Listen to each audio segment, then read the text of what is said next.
AJPI, association d'assurés engagés et responsables, présente Sud Radio, le grand matin week-end, la force de l'engagement. Muriel Réus. Bonjour Muriel. Bonjour.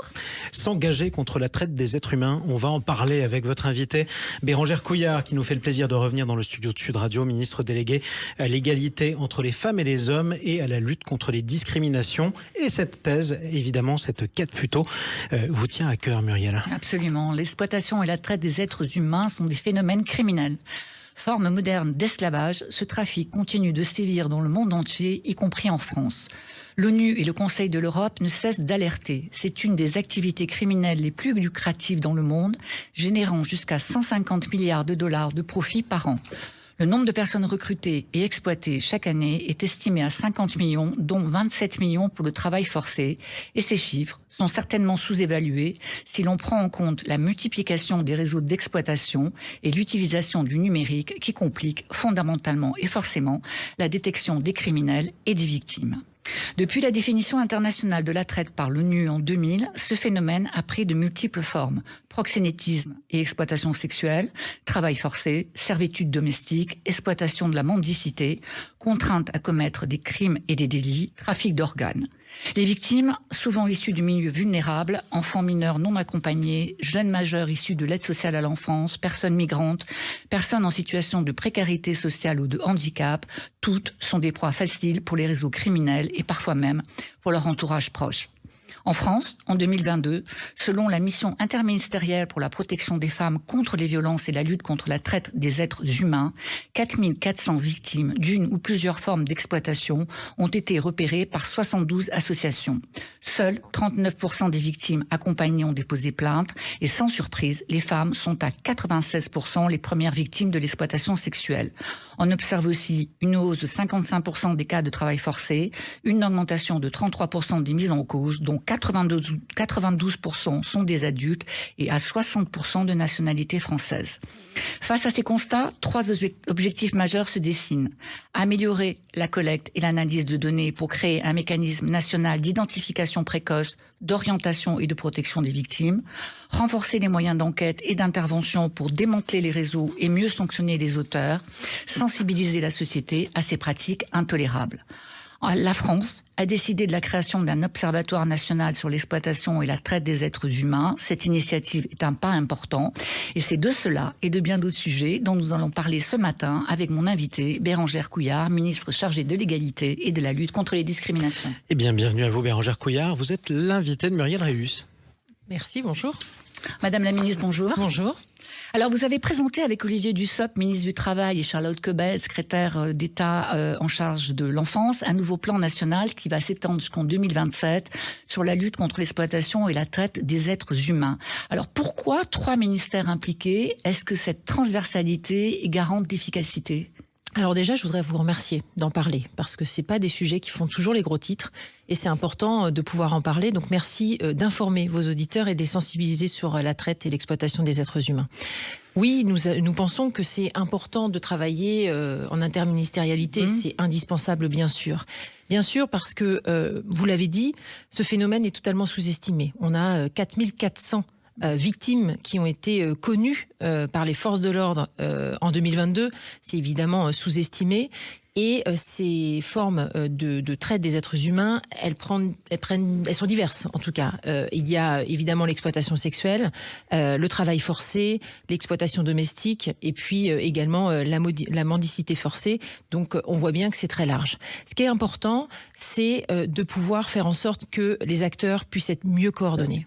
C'est l'objectif aussi de ce plan.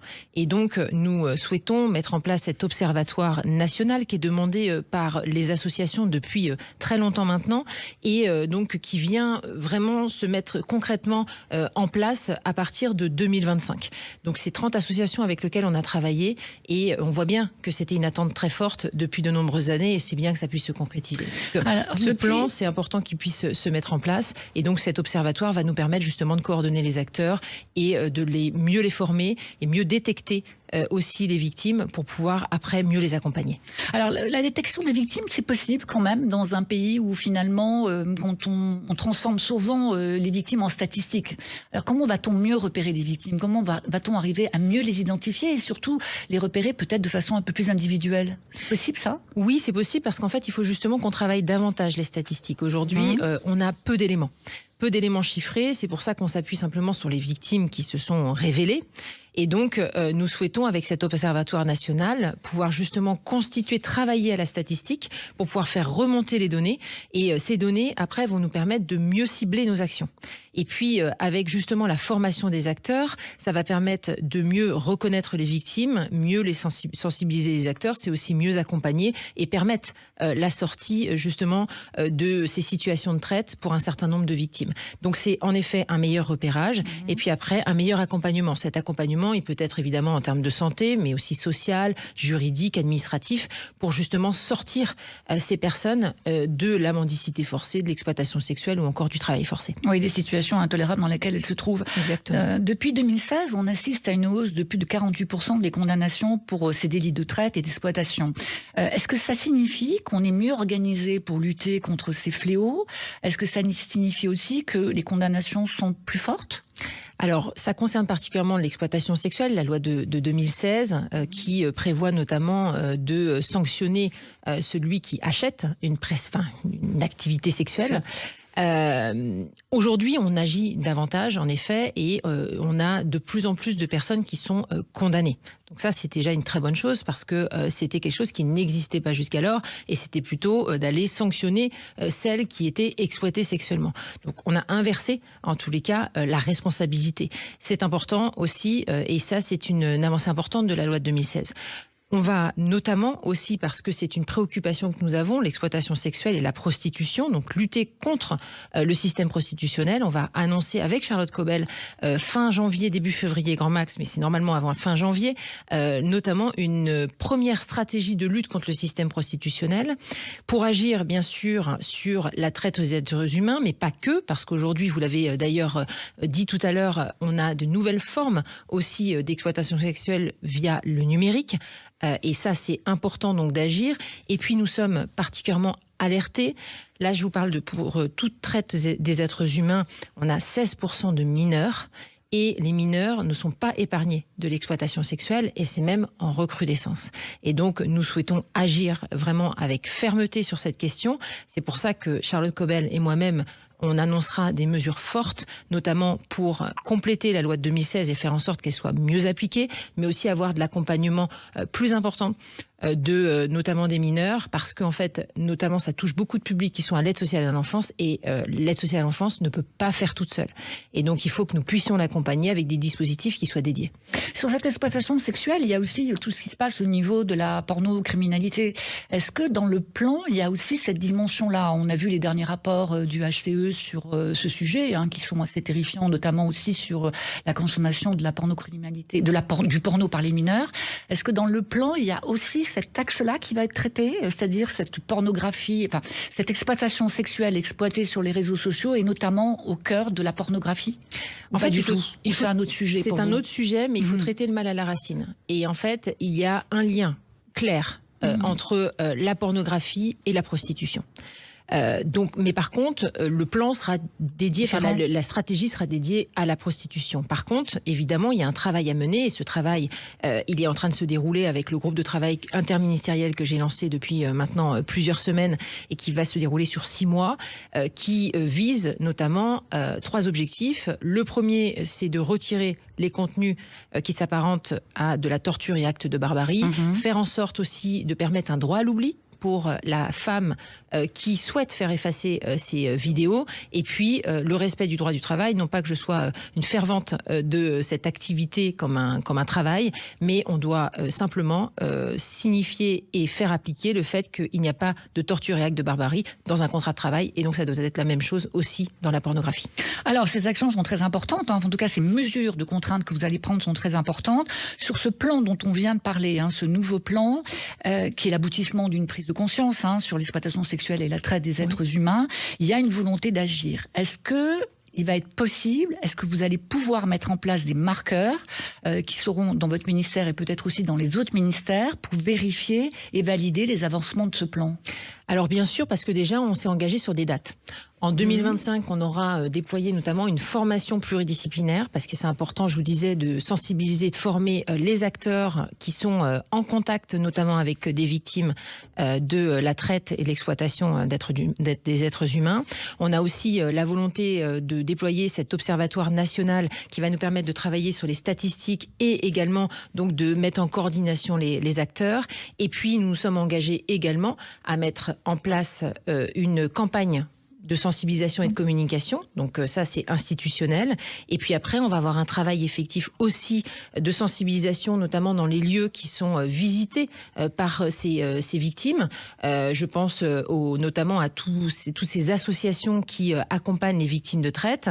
Et puis également, il y aura une campagne, et là particulièrement à l'approche des Jeux Olympiques, dans les lieux où il y aura du passage, c'est-à-dire plutôt les gares, les aéroports, notamment sur le fait que l'exploitation sexuelle n'est pas autorisée dans notre pays, rappeler aussi les règles et les sanctions qu'elles peuvent entraîner, et puis aussi bien sûr l'accompagnement des victimes. Et ça, c'est quelque chose que nous sommes en train de lancer. Nous sommes en train de chercher aussi des partenaires, notamment la ville de Paris, la région Île-de-France, pour être beaucoup plus impactants. Mais en tout cas, le ministère de l'égalité et plus globalement le gouvernement sera au rendez-vous. Moi, je trouve que c'est très important ces campagnes de sensibilisation, parce que je suis pas du tout sûre que le grand public ait bien compris et bien perçu ce que ça voulait dire la traite des êtres humains. Oui. Donc ces campagnes sont sûrement majeures. Est-ce qu'il y a un volet aussi particulier pour les associations qui œuvrent au quotidien sur ces sujets? Est-ce qu'il y a des mesures qui les concernent particulièrement dans le plan? Alors déjà, on les a beaucoup mis à contribution. Ils ont été beaucoup consultés en début d'année sur ce sujet. Je vous parlais d'une 30aine d'associations, mais c'est important parce qu'on ne pouvait pas faire sans elles. Et puis, moi, il y a une augmentation notamment des moyens qui ont été donnés particulièrement à celles qui accompagnent les femmes victimes du système prostitutionnel, avec des moyens qui ont augmenté notamment pour l'année 2024. Donc, nous sommes particulièrement mobilisés et nous comptons sur les associations aussi pour nous accompagner, parce qu'en fait, nous ne pouvons pas réaliser notre mission sans les associations qui effectuent un travail de terrain remarquable. J'ai cru aussi qu'il y allait une priorisation de l'affectation de certains biens immobiliers confisqués qui seront en priorité donnés aux associations. Exactement. Pour renforcer l'hébergement des victimes de traite. Mesure juste. Ok. Alors, on va parler d'un autre sujet sur lequel vous êtes très engagé aussi, ce sont les discriminations. Oui. Depuis le début des années 2000, l'arsenal législatif qui a été mis en place est fort. Notre code pénal prévoit 25 critères de discrimination: l'âge, le sexe, l'origine, l'orientation sexuelle ou le handicap. Mais le constat est sans appel. Ces dernières années, aucune condamnation pour discrimination n'a été prononcée, alors qu'un Français sur 5 déclare avoir été victime de discrimination principalement liée à l'origine ou à la couleur de la peau. Quelle conclusion faut-il tirer de cela ? Écoutez, 20% de la population française qui dit être victime de discrimination, c'est beaucoup. C'est beaucoup de personnes qui sont résignées, malheureusement aussi. Et donc, il nous faut agir. Vous l'avez dit, en effet, on a un arsenal législatif important, juridique, qui est important, mais qui ne fonctionne pas, qui dysfonctionne. Parce qu'en fait, nous ne sommes pas en mesure aujourd'hui de vraiment donner des chiffres qui puissent être, en tous les cas, significatifs en termes de condamnation pénale. 0 condamnation pénale en 2020 pour discrimination. On voit bien que ça dysfonctionne. Et donc, nous avons choisi d'agir en changeant les comportements et également en permettant un droit à la réparation qui soit plus effectif. Ça veut dire quoi ? Ça veut dire que nous avons voté le 6 décembre dernier une proposition de loi qui permet notamment à l'administration, donc c'est-à-dire une administration comme la DILCRA, de pouvoir en fait envoyer des candidatures fictives à des entreprises pour qu'il y aura donc des différences, elles seront différentes en fonction des critères de discrimination. Et donc on regardera si cette entreprise ou cette administration est discriminante. Si elle est discriminante, on lui demandera de mettre des actions correctrices. Ça peut être des formations, des sensibilisations, du mentorat. Donc ça peut être divers, mais en tout cas on lui demande d'agir. Et si elle ne le fait pas, il y aura une retenue jusqu'à 1% de la masse salariale. Pour dire que c'est interdit et que nous sommes vigilants à ce qu'aucune entreprise, aucune administration ne fassent ces discriminations. Ça marche pour l'emploi, ça marche également pour le logement, mais également pour l'obtention de crédits bancaires. Et je vous disais qu'il y a une forme de résignation, et donc nous souhaitons mettre en place des tests individuels, en tout cas plus fortement. Aujourd'hui, c'est possible déjà. C'est possible déjà auprès du défenseur des droits, c'est possible auprès d'associations, mais également aussi un avocat qui le ferait pour le compte de son client. Mais on voit bien que ça ne fonctionne pas assez, et donc nous souhaitons également donner davantage de moyens à la DILCRA pour réaliser des tests individuelle. Elle accompagnera notamment ses victimes pour constituer un dossier et donc de pouvoir aller en justice pour obtenir réparation. Ça, c'est le député Marc Ferracci qui a proposé cette nouvelle loi. Vous avez soutenu évidemment ce texte. Ce qui vous a décidé, c'est le côté opérationnel, c'est-à-dire ce côté vraiment opérationnel, testing, enfin dans les entreprises. C'est ça qui vous a séduit? En fait, c'est surtout que Marc Ferracci est venu faire une proposition de loi qui mettait vraiment la réalisation de la volonté du président de la République. Le président de la République s'était engagé déjà pendant la campagne de 2022 et il avait réitéré son choix, notamment en juin 2023, lorsqu'il avait fait un discours à Marseille, pour signifier en effet que beaucoup de publics, et notamment beaucoup de jeunes Marseillais ou moins jeunes, peuvent être victimes de discrimination, et on le voit bien, 20% des Français. Et donc nous avons choisi de reprendre la proposition de loi de Marc Ferracci, de la voter, de la compléter, et le travail qui a été réalisé à l'Assemblée nationale a été concluant, et j'ai vraiment le souhait qu'on puisse également le passer au Sénat dans les mêmes conditions. Alors que le droit à l'IVG recule dans de très nombreux pays, la France souhaite devenir l'un des premiers pays au monde et le premier en Europe à reconnaître dans sa constitution la liberté de recourir à l'avortement qui relève de la seule appréciation des femmes. Ce projet de loi constitutionnelle a été présenté en Conseil des ministres à la fin de l'année dernière. C'est quoi la suite ? La suite, c'est évidemment que cette liberté soit constitutionnalisée. Et donc, c'est important que ça arrive dans la Constitution. On sera quand même le premier pays de l'Union européenne à avoir ce niveau de protection. Donc, c'est très important. Ça va devenir un droit fondamental, celui de pouvoir avoir vraiment la liberté de faire ce qu'on veut avec notre corps. Donc, c'est très important. C'est très important, évidemment, pour les Français. C'est très attendu pour les Françaises. Mais c'est aussi un symbole très fort envoyé à l'international. Vous savez, il y a beaucoup de pays, malheureusement, beaucoup trop de pays où ces droits régressent.